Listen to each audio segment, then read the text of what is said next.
And let's have everybody have a seat. Continue your discussions afterwards. We're so privileged this morning to have Laura DesJardins with us. Her specialty is the ability to forecast future trends and cycles. She is a nationwide multimedia personality, having been interviewed by CBS Radio, NBC's Today Show, and has had numerous articles in People magazine, OC magazine, and the Register. She's lectured with the Norwegian Cruise Lines and the Princess Cruise Lines, and today she's here to talk with us about astrological and our dark side. So we're so pleased to introduce Laura DesJardins. Thank you.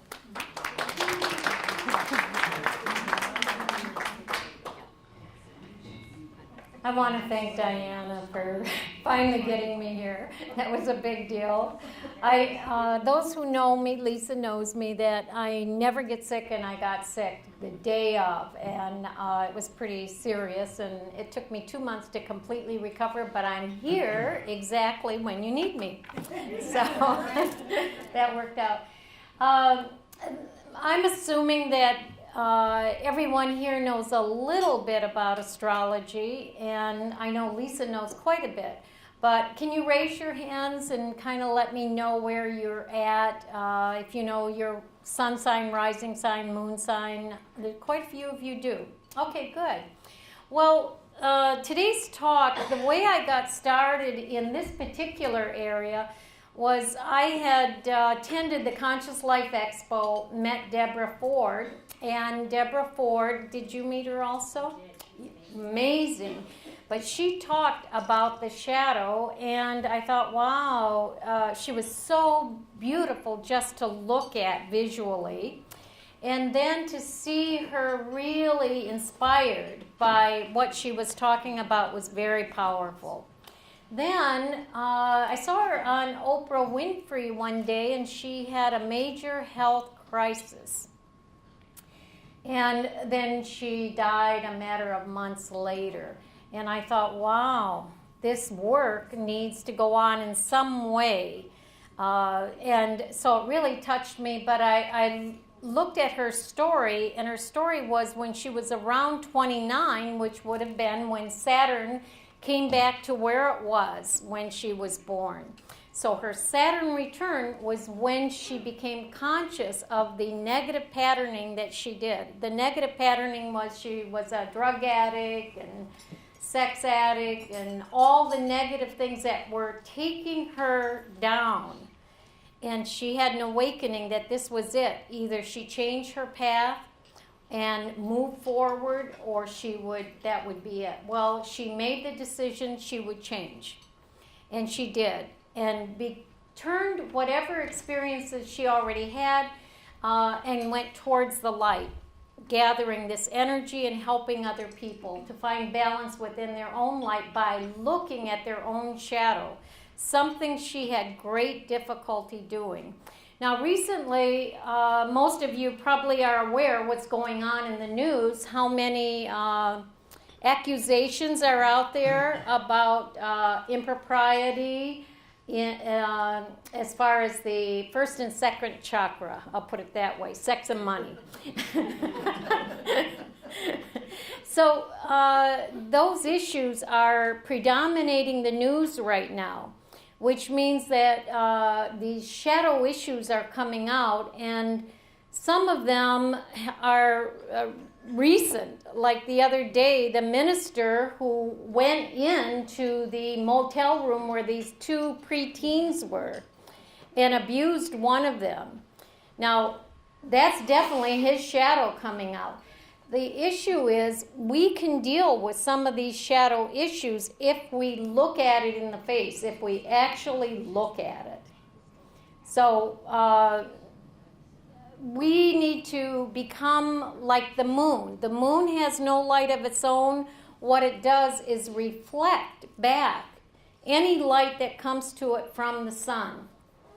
So you're always moving and changing, and In astrology, no two moments are the same, which means no two people are the same. Everything changes every moment.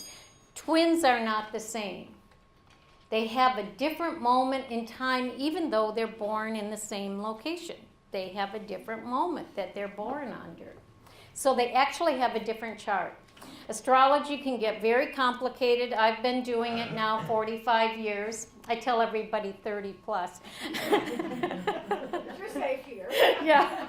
Well, and some of you don't know, but I'm the director of the astrological group, and it's 32 years this year that we've been around. And Diana was saying that it's 32 years for your group here also. And the dilemma that we're finding is getting young blood in there so that it can propagate and keep going. So we're trying to get our group to get some new people in. But I've been the director of a group for years and years, and in the bio you kind of got the idea that I'm the former director of the Michigan Astrological Association. Years of doing this. I just got back literally 1 week ago from Calcutta, India, where I was speaking. So there's a lot going on with astrology as far as the world is concerned. And it's fascinating, to east meets west is what's happening. But in these third world countries, astrology's big right now. So it's kind of fun. Anyway, getting back to the shadow, we all have a shadow. The thing is that the most amount of light during the course of the day is high noon, and there's no shadow. So in other words, going to the most amount of light within your own astrological chart is the most important thing that you could do. So there's some of you who are aware of astrology, some of you aren't. And let's see.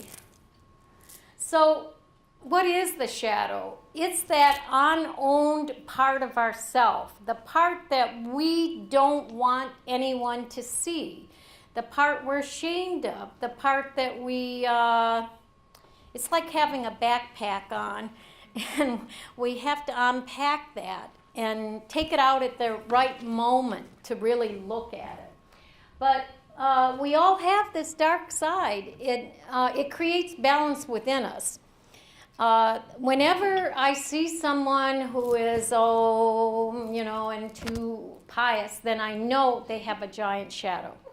So I always look for it. As soon as I meet them, I start looking for their shadow. Because as a Scorpio, I know they carry a shadow. Anyway, the shadow part, we're on to the next. Did it do it right? It did. Okay. So that dark side that we all carry, did I do it right that time? There. So it's areas that we've been hurt in that create this shadow. And think to yourself for a moment, where have I been hurt? What is it that I do where there's resistance? Where am I not fully conscious? And this is the real issue, is normally we are not conscious of it because we are blocking that part of ourselves. And I'm sure that minister who was caught the other day, which was sort of visual for all of us, it was really a big visual to see what happened. I'm sure that his projection, and this is the other part of the shadow, is projection. We project out to others what we have wrong within ourselves. Kind of interesting. We're projecting it. It's like a movie. So we're going to attract into us someone who has that very issue that we don't like about ourselves.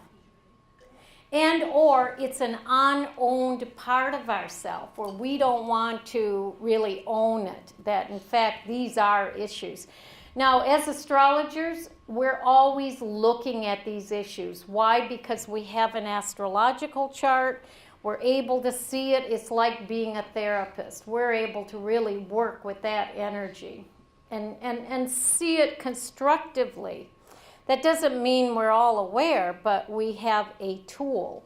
Most people don't have a tool that they're working with. We have a tool, we're continually looking at it, and it's the hard aspects that are within your chart from the outer planets that really create the dilemma, especially Saturn and Pluto.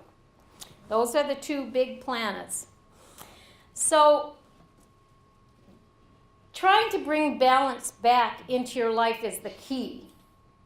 So how do you do that? Meditation, going to a mountaintop, going to places like Calcutta where you are in shock. As a human being, you're in shock that this type of dire straits exist for others. And you have such empathy for them, and you're conscious of what their day-to-day routine might be. I mean, I was just in shock, but in reflection, they were very happy people. So that tells us something, that even though they have nothing, they were happy with their lot in life. So the very first thing is being happy with your lot in life. Going, okay, well, this is what I have today. And I do it moment to moment, by the way. Not just for a year or for a month. I go, okay, this is the lot I have today. Especially when I had to go through China to get back here. I knew the dilemma that I was facing, and I went, okay, just go with the flow. This is moment to moment. Stop being upset. Somehow this will work out. And it did. But, you know, these are big deals. So finding the balance point through meditation, becoming aware, having a group where you have discussions like this, where you really can talk about what's going on in your life. And starting to work toward manifestation is the other part of it. Manifesting things. So what you do unconsciously, other people can see consciously. So you want to be talking to someone so that the reflection from them will help you to see what you're doing. Now, all of this work was done originally by Carl Jung. He's the one who came up with the shadow, the disowned part of ourself that we're not really conscious of. But you know, that disowned part is something that once we start to work with it, it actually is very beneficial for you. Can you give us an example of what projection? Well, let's just say you go, wow, that person is all about money. And then you go, oh, actually I have some of those issues within myself, if you reflect back on it. Or you'll go, well, they're really snooty. There's a lot of things that we project onto another that, in fact, are within ourselves. That's how we recognize it, because it is within ourselves. And the other is true, too. There are many times where we disown something that is really positive in another, that we go, oh, I don't have that. Well, they're so smart, I don't have that. When in fact you do. You've just placed it out there to someone else. So these parts of ourselves are not extreme, but look at what happened to Matt Lauer. How many of you watch the Today Show on a regular basis? That was me for years and years. In fact, I was interviewed on the Today Show. So what I see is that for there to be balance now, the feminine cannot be a victim. So in our educational system, we need to teach women how to respond appropriately so this doesn't happen. Believe me, women are going to be upset if the man doesn't pay attention to them. They're not going to like it. But if I were a man right now, I'd be scared of going up to a woman and saying, oh, you look beautiful today. Something so simple I would be concerned about. Giving a hug, I would be concerned that it could be misinterpreted. So not that the men didn't deserve what happened, but the women have to take responsibility for their actions. And in this case, the Matt Lauer thing, that was 17 years ago. 17 years ago, and she was complicit. So justifying that now, where his marriage is destroyed, his career is gone, everything else, that granted, that's his shadow side. It was hidden. None of us knew that was going on. Even Katie Couric didn't know all those years that she worked with him that that was going on. So he kept his shadow really covered up. Well, you know, deal with it. Now these things can really affect you, but for there to be a healthy response, there has to be balance created. The woman cannot be a victim. She has to be, in fact, most of the women that I did see were compliant in these situations, were compliant. They gained something by being compliant. Job security, financial security, something was going on. So I want you to look at the balance point, because that's what this lecture is about, finding balance as opposed to being a victim or a perpetrator. And there's a lot of that going on, this perpetrator stuff too. So looking at your past is one way of coming to the awareness of what your shadow issues are. So there's something called recapitulation, where you go back over your past. You start with today, then you go to the next day, yesterday, day before, month before, you know, then go to the weeks and then go to the months, and look at a calendar to help you to recapitulate your process.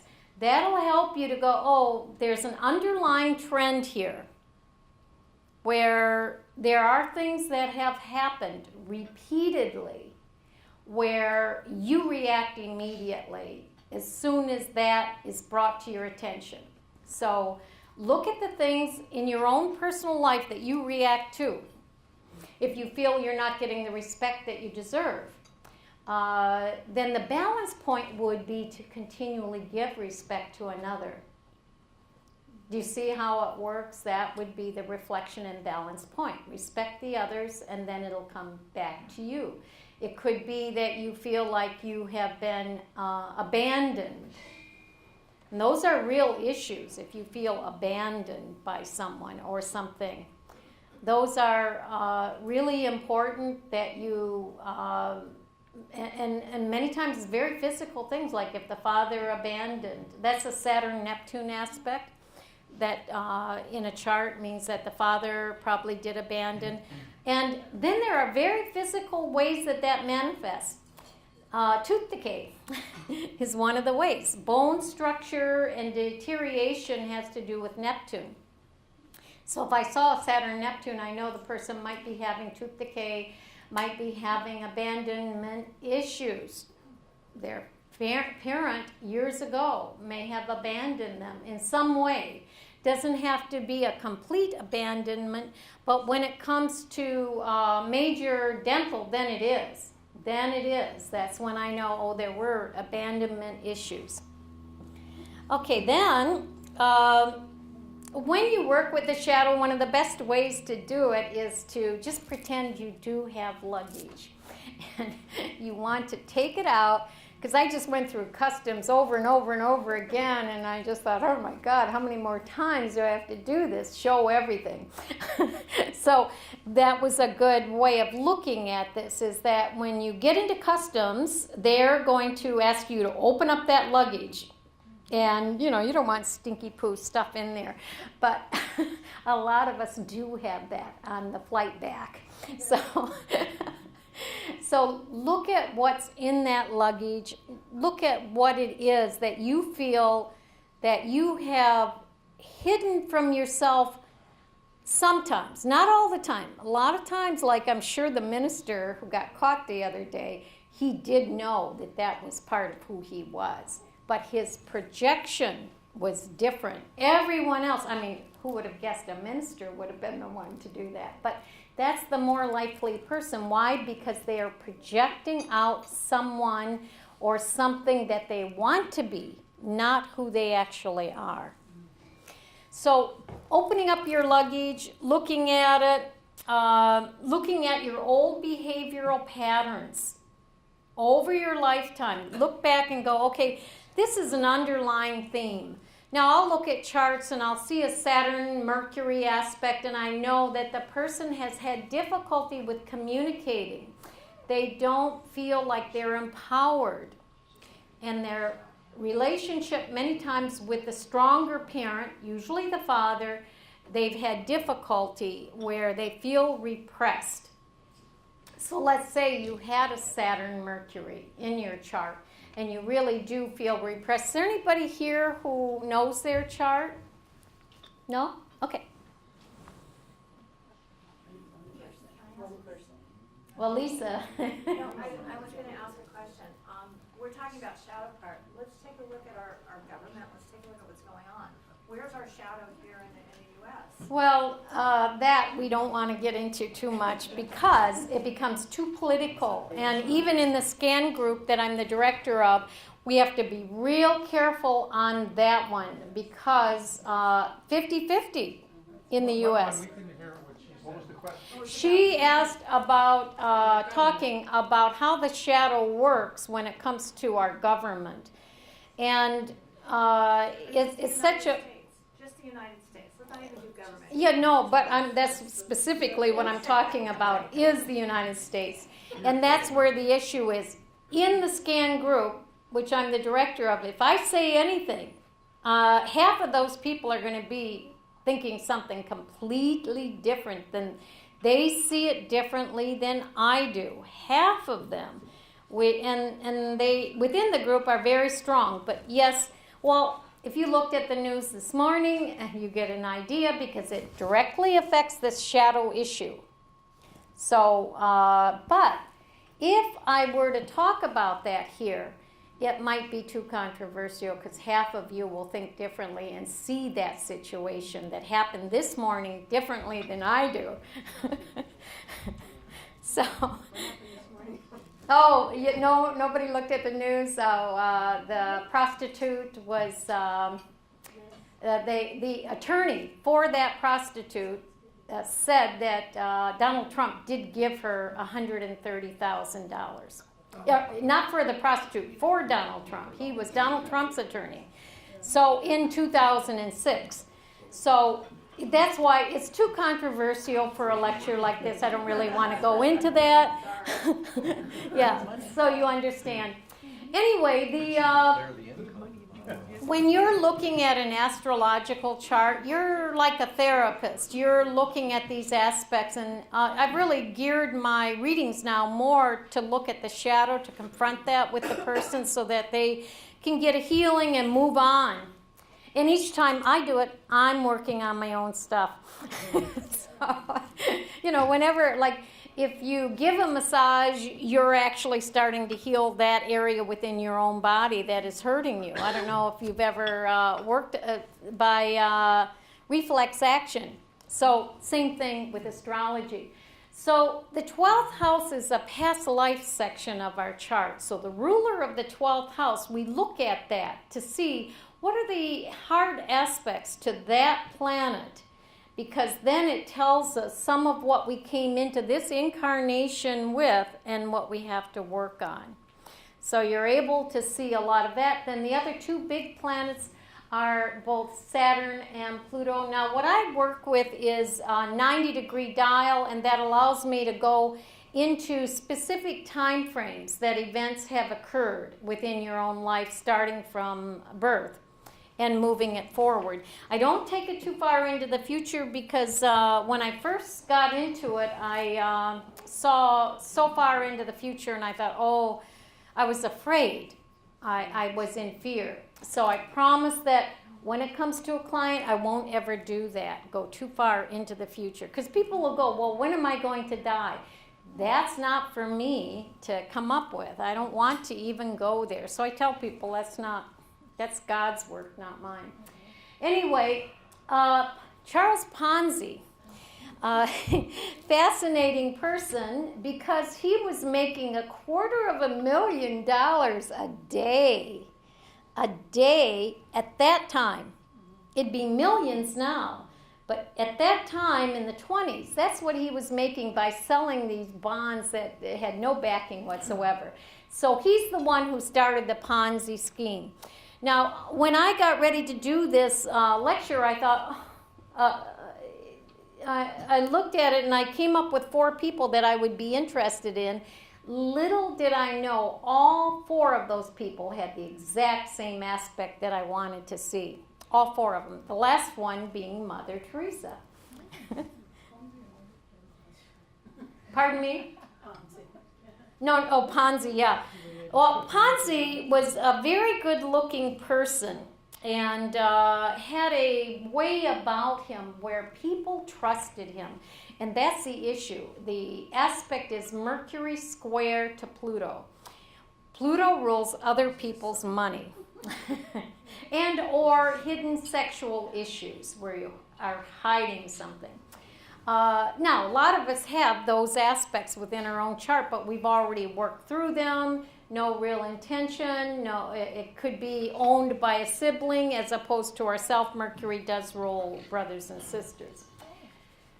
So he became very successful, but he ended up dying penniless in Brazil.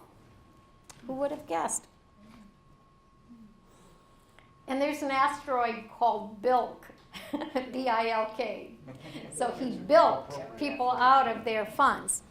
So this is what his chart looks like. And so Mercury at the top of the chart, that's the planet Mercury at the very top. That's called the midheaven. So it takes precedence over all the other planets because it's in the light. It's very visual. But it makes a square to Pluto at 27 degrees of Taurus from 25, or basically 26 Aquarius. So what it's doing is he was able to get people to look at it from his point of view. And the one thing that all of these people had in common, other than Mother Teresa, was that they could sway a person's opinion. But because people wanted the projection of what they were telling them. An example was Ponzi actually sold property that was underwater. That's where that story came. You could even buy property underwater from him. Yeah, that's where it came from. But that's the Mercury square to Pluto that he had in his chart. Now, the next one, obviously, you don't need any introductions on this. I call it MADEOFF. He made off with $65 billion. B for billion. Billion. That's an enormous amount of money that came from his friends. These were all people, and he did it in such a shadow way by not saying anything. And people would come to him and they would go, surely you can get me in to the fund. I need to get in. I have to get in. So they pushed him, and so finally he would let them in. Now, I don't know if any of you have seen the movie The Wizard of Lies. It's on Netflix if you haven't seen it. It's very, very good. It came out, I think, about 6 months ago, 7 months ago. How many here have looked at The Wizard of Lies and saw it? Well, it's on Netflix, so I'm assuming most of you have Netflix. Go and look at it tonight. It tells you the whole story. What's interesting about Bernie is when his son was born at the age of 26, he had a Sun-Uranus-Saturn aspect. And I thought, that's when he changed everything. That's when the shadow came out. I think because he wanted to provide for his family in a different way, in a fluent way. Now, Bernie is interesting because he has, and these are the stats on him, and I'll talk about that in a moment. But Bernie has the same aspect. And that's why I'm saying this was unusual, that the ones I picked had the exact same aspect. And again, Mercury at 25 degrees of Aries square to Pluto at 27 degrees of Cancer. Again, the Mercury square Pluto, in other words, he appeared to be the most honest and integrous person out there. Remember, he represented the stock market. He had his own show. He had all of these things where he was considered the highest one, the most knowledgeable person about the market. And by the way, tonight, being the director of the group, we brought in Archibald Crawford. He will be speaking on stock market astrology. He's an analyst, and he's on CNN and some of the other shows about stock market analysis, but he's an astrologer, which makes him unique. There are only 3 people in the world who have this kind of knowledge. He's one of them. So we have him here tonight. Yeah. I'm just trying to follow your pointing. You're pointing up there and you're saying 25 degrees. Yeah, so What 25 degrees are you I pointing don't at? have the pointer here, so Well, there's no, I don't see a 25. yeah, 25 Aries, 23 minutes retrograde. That means he has to come back in another lifetime and work this one through. I don't see a 25. There's no 25. It says 26, not 25. Oh, I'm looking at it from over here. It looks like a 5. 26. Okay, and that squares Pluto here at 27 Cancer. It's 26. Are we down to 15 minutes already? Whoa. Okay, so I'll move a little faster, but then you get to see that, again, he appeared to be so credible, so honest, so he would withdraw, and others would come to him to get what he had. He didn't go out for it. If you look at that movie, they talk about that. The interesting part about this is, and I looked at it quite a bit, is this degree in Taurus. The sun in Taurus at 8 degrees. I found that in each one of these charts, there was either 8 degrees Taurus or 7, 8 degrees of the sign Scorpio, which is the exact opposite point. So it's talking about money issues come up with that position. Money and power with that position. So you'd have to look and see. He was born April 29th. Anyone who has anything at April 29th, that would be kind of an issue to look at. Anyway, he had this stance about him where he was very public. The Leo ascendant is a very public type of personality. All right, then and I'm not going to go into Jeffrey Dahmer, but Jeffrey Dahmer, who hid the sexual side, and that was a gigantic deal, what happened there. But he also has the Mercury square to Pluto. Mercury is at 6 degrees Gemini, and it squares the Pluto at almost 4 degrees of Virgo. So, but he hit it, and what's the other interesting part is he worked in a chocolate factory. And I was thinking that would have been the last thing I want is chocolate from that guy. But he killed at least 17 men, and mutilated and dismembered. His shadow was the greatest of all of these that I'm showing you because no one knew. No one knew until they went into his apartment. But the other thing is the guy who, the other night, who went in, the minister, if that shadow hadn't been caught in that moment by the public, it could have gotten worse and worse and worse. So he could have become like a Jeffrey Dahmer. All right, then Mother Teresa. How she works out in the scheme of this is that, and again, she has the planet Mercury, and let me find it, 29 degrees of Virgo.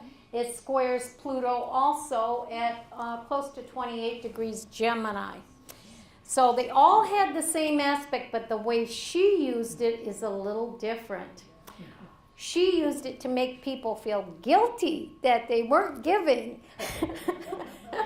So she got people to give money to support her cause, which was the Sisters of the Poor, and she transformed everyone's. That's in Calcutta, the hospital that she created, where she gave people who were dying a place to die with dignity. And after just coming out of Calcutta, I really get what she was doing and how hard that had to have been. Because I talked to Carlton, my boyfriend, about this. While I was there, I said, I don't know if I would even want to live if I had to live under these conditions that these people are living under. There's nowhere to go to the bathroom. There's no way to take a shower. There's no place to sleep. What do? You're like an animal. And this was right next to the hotel, a 5-star hotel that I was staying in. So I really got to see the dire situation which she walked into as a Catholic nun. She walked into that. This is not a Catholic area, believe me, and even now, someone coming in doing what she did would be considered an issue. But she was very powerful. I did get to meet her. She did give me her blessing. This was back in the maybe 82, right in there was when I got to meet her.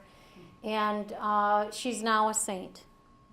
She's been canonized. So it's a very powerful thing. But, you know, she rose to power. Jupiter is right at the midheaven at the top of the chart, which means that her belief system, Jupiter rules belief system, led her to a point of fame and power and public acknowledgement. And so at the end of her life, she had traveled all through the world. She won the Nobel Peace Prize. I don't know how many of you know her life, but I'm assuming most of you do. And she was just a little woman. I remember thinking, my God, you're so big compared to her. She was like about this size. So she's just tiny little thing, but she's very powerful. So now what I'm going to do is open it up to questions and answers. So how many of you have questions about astrology? Let's start there. And it's Odell or? Odile. I've had my chart read quite a few times, and I noticed the difference was that it appeared that some astrologers spoke to me as though I was still in my 20s. Uh-huh. Some of the shadow material and issues, etc., that I needed to work on when I was in my 50s or my 40s. And so that's been part of my concern, that when I go to an astrologer, they don't necessarily recognize the work that I feel that I have done. That you've already worked yes, on yourself. That I've worked on myself a great deal. Hopefully, I still have a long way to go. So that's part of my question. How does an astrologer... Well, it's like going to a therapist. How do you decide which therapist to go to? It's trial and error, but recommendation from another really makes a difference. If you honor someone and they referred you to them, they know a lot of your issues and they know that astrologer already, and they may feel that would be the right choice for you. But otherwise, you really don't know. I have people who are claim to be astrologers. And they have had 6 months experience, but they tell people they've been out there for years. Well, so knowing someone, their background, if they're a public speaker, if they've written a book, and that doesn't necessarily mean that they're good at what they do, because some of the writers and authors are not able to do a reading. They're more authors than they are readers.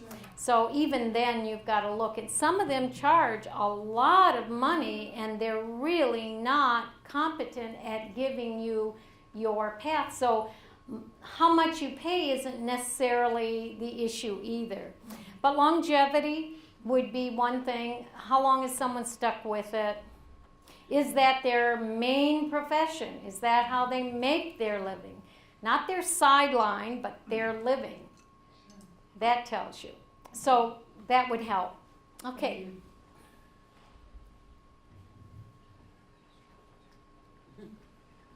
Any other questions about, you can ask about your personal chart even.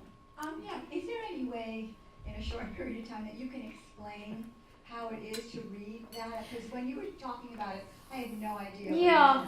So the way you read it, the way I read it, I developed my own system, but This is the first breath that you take right here. The ascendant is where you are at any given moment when the birth takes place.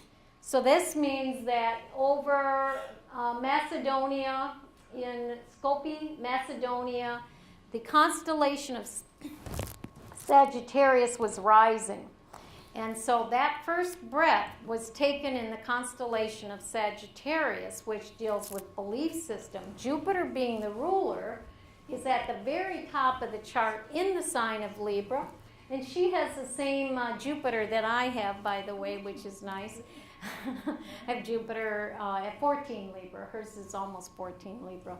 So what it tells me is that her belief system took precedence from the first breath that she took. Very first breath. That's how important it was.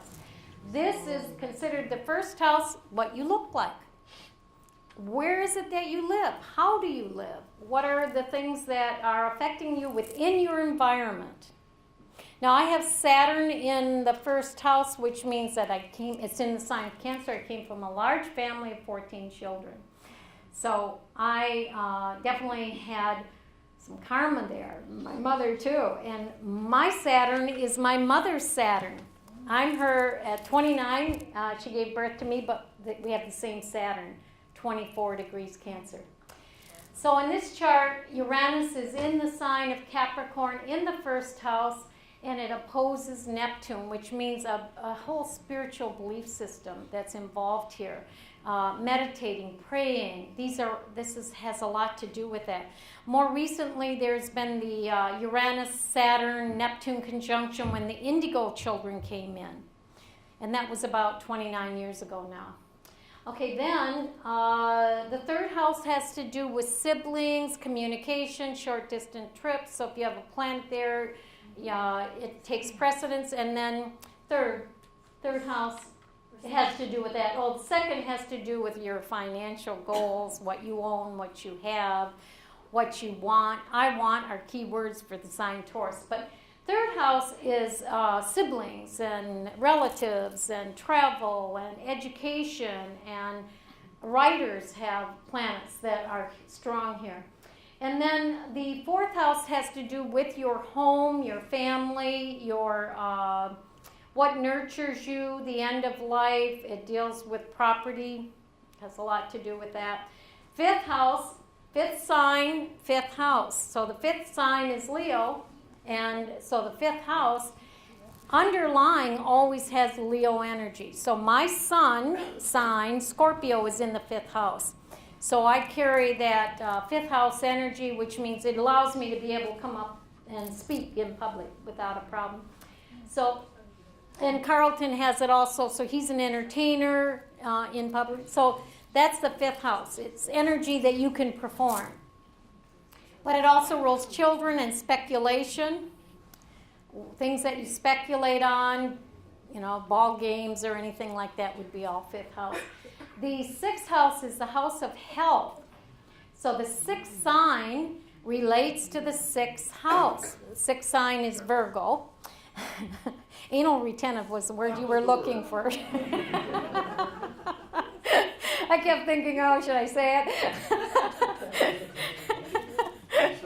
So Virgo is the sign where you have a lot of details, a lot of things going through your mind. You just need to be able to go to sleep at night because your mind doesn't let up. It won't let you just go to sleep and have a normal life. So, and it deals with health and psychological issues that come up by being too involved in things. Well, it is time, and we have someone else coming up, and you had a question? I don't mean to be, I guess I am wanting to be simplistic. Is it possible for each of the 12 signs to have their own shadow? So Absolutely, absolutely. Has anybody written a thing about... Yes. Well, I'm getting ready to do it, but and that's what I thought about today, that probably the simple way to do this would be to give each sign shadow. Yes. But it's too late now to do it, but an example would be the sign Leo. The shadow is taking over, running, trying to be the center, and they've only had twice where someone tried to take over the lecture or class that I had, and both times it was the sign Leo. So I thought, that's their shadow, the need to be upfront, public, and to express themselves. But sometimes, if it gets too far, they overpower the actual speaker or the person because they shine so much. You know, and their need to be acknowledged is part of their shadow too. So the sun sign, the rising, and the moon could be the three different shadows of that person. Potentially, but they have to have hard aspects from the outer planets to form that. Otherwise, it's not there. It means that they are in harmony, but they need hard aspects to that. Wonderful. Let's This